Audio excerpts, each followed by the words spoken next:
প্রিয় ছাত্রছাত্রীরা, আজকে আমি তোমাদেরকে এই ভিডিওর মাধ্যমে ক্লাস 9-এর জীবনবিজ্ঞানের যে সমস্ত প্রশ্নগুলো দেখা যাচ্ছে 5 নম্বর স্কুলের পেজ নম্বর 329, সেখানে সমস্ত প্রশ্নের উত্তর আমরা আলোচনা করবো আজকে এই ভিডিওর মাধ্যমে। প্রথম পর্যায়ের মূল্যায়ন 2025 সালের রায়মার্টিন প্রশ্নবিচিত্রাতে এই সমস্ত প্রশ্ন আলোচনা করবো আজকে এই ভিডিওর মাধ্যমে। তোমরা ভিডিওটা শুরু থেকে শেষ অবধি অবশ্যই দেখবে, আর চ্যানেলে যদি নতুন হয়ে থাকে অবশ্যই তোমরা চ্যানেলটাকে সাবস্ক্রাইব করে রাখবে। পরবর্তী যে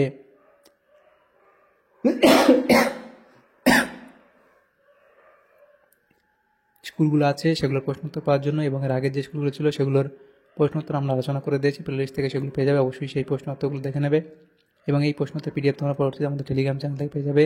ডেসক্রিপশনে টেলিগ্রাম চ্যানেলের লিঙ্ক দেওয়া, সেখান থেকে তোমরা টেলিগ্রাম চ্যানেলে যুক্ত হয়ে যাবে।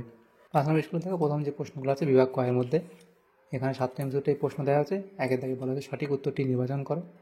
একের দাগের একে বলা আছে পদার্থ কোনটি ইউক্যারিওটিক প্রকৃতির নয়, সেটা হবে মনেরা অপশান এ। এরপরে কোয়াসার্ভেট হলো, এটা হবে কোলয়েডীয় দ্রবণ। এরপরে প্রশ্ন কোন কোষীয় অঙ্গাণু শুক্রাণুর পুচ্ছ গঠন করে, সেটা হবে সেন্ট্রিওল অপশান সি। এরপরে আছে পদার্থ কোন অঙ্গাণুটিকে আত্মঘাতী থলি বলা হয়, এটা হবে লাইসোজোম। তারপরে কোন কলা উদ্ভিদকে যান্ত্রিক দৃঢ়তা প্রদান করে, সেটা হবে কোলেনকাইমা অপশান বি। এরপরে আছে হৃৎপেশী এক প্রকার অনৈচ্ছিক পেশি অপশান সি। এরপরের যে প্রশ্ন আছে পদার্থ কোন কোষ অঙ্গাণু উদ্ভিদ কোষে অনুপস্থিত, সেটা হবে কি সেন্ট্রোজোম অপশান এ। তাহলে এখানে এই প্রশ্নগুলো হলো।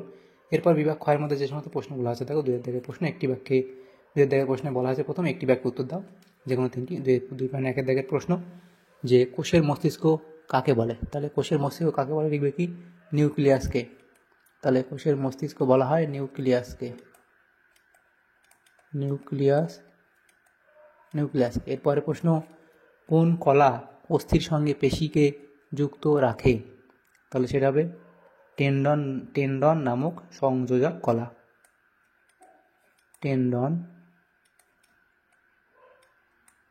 টেন্ডন নামক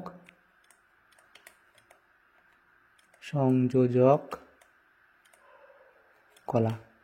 এরপরে দ্বিপদ নামকরণের প্রবক্তাকে, তাহলে লিখবে ক্যারোলাস লিনিয়াস।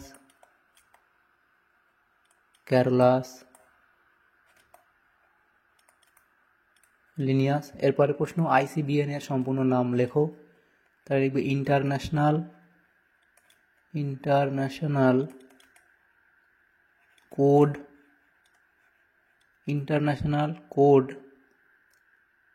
অফ বোটানিক্যাল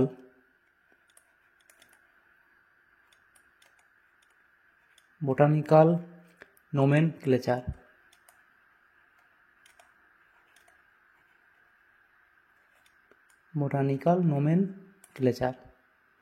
এটা হবে লাস্ট, এটা হবে 3 দাগের প্রশ্নে বলা আছে শূন্যস্থান পূরণ করো যে কোনো 2টি। প্রথম প্রশ্ন জীববিদ্যার সাইটোলজি শাখায় ড্যাশ সম্পর্কে আলোচনা করা হয়, তাহলে কোষের গঠন, আচরণ ইত্যাদি সম্পর্কে আসেন। তাহলে লিখবে কোষের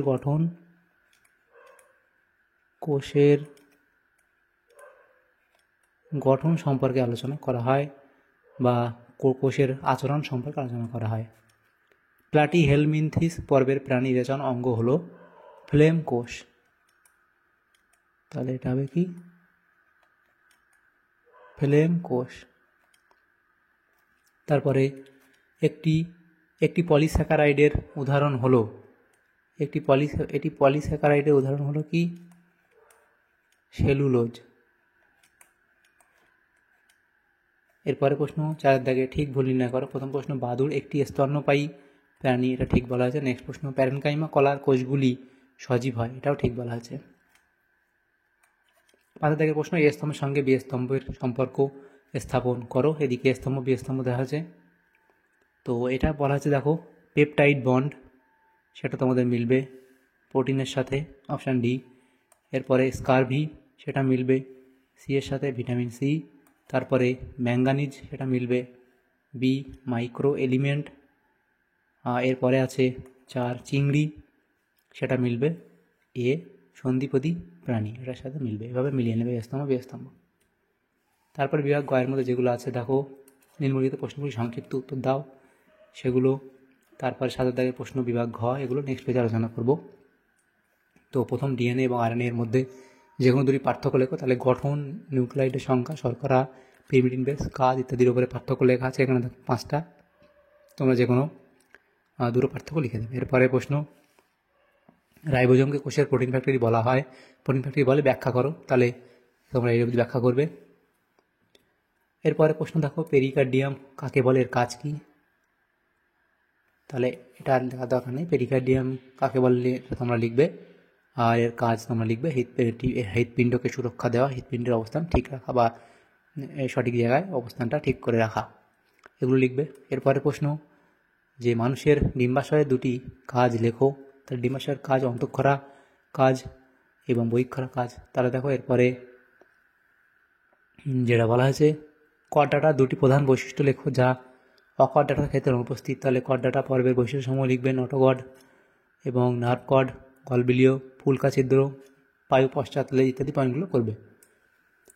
6 দাগের প্রশ্ন পাশে পদার্থ বৈশিষ্ট্যগুলি যে প্রাণীর মধ্যে দেখা যায় তার নাম লেখো। জল সংবহনতন্ত্র কার দেখা যায়, একাইনোডার্মাটা পর্বের প্রাণীর দেখা যায়, এবং যেমন স্টারফিশ আর ছদ্মশিলম বা সিউডোশিলম কাদের দেখা যায়, নেমাটোডা পর্বের প্রাণীর দেখা যায়, যেমন অ্যাসথারিস ইত্যাদি এদের দেখা যায়। এরপরে ইডিওব্লাস্ট কোথায় দেখতে পাওয়া যায়, এর কাজ কী, তাহলে ইডিওব্লাস্ট কোথায় দেখতে পাওয়া যায় লিখবে এবং এর কাজ তোমরা লিখবে এই অবধি, যে সঞ্চয়কারী কোষ, রক্ষাকারী ভূমিকা।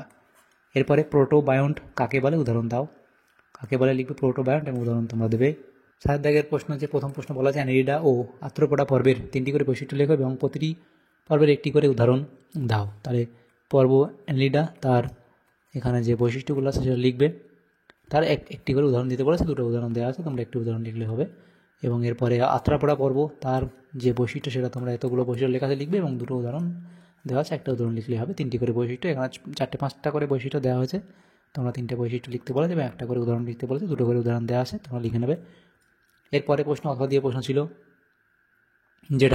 সেটা হলো কি, দ্বিপদ নামকরণের নিয়মাবলী। তাহলে দ্বিপদ নামকরণের এই নিয়মগুলো তোমরা লিখবে। চিত্রসহ নিউক্লিয়াসের পরমাণু গঠন এবং চিত্রসহ নিউরনের গঠন, এগুলো তোমার বই থেকে ছবিটা পেয়ে যাবে, সেখান থেকে লিখে নিও, এখান থেকে এঁকে নেবে, সেগুলো এখানে আর দিলাম না। এরপরে যে প্রশ্নগুলো আছে দেখো, আচ্ছা আমাদের এখানে এই সমস্ত প্রশ্নগুলি ছিল ক্লাস 9-এর লাইফ সায়েন্সের যে প্রশ্নগুলো ছিল আমাদের 5 নম্বর স্কুলে, সমস্ত প্রশ্নের উত্তর আমরা আলোচনা করলাম আজকে এই ভিডিওর মাধ্যমে।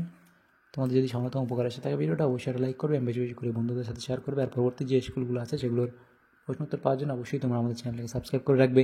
Thank you, thanks for watching.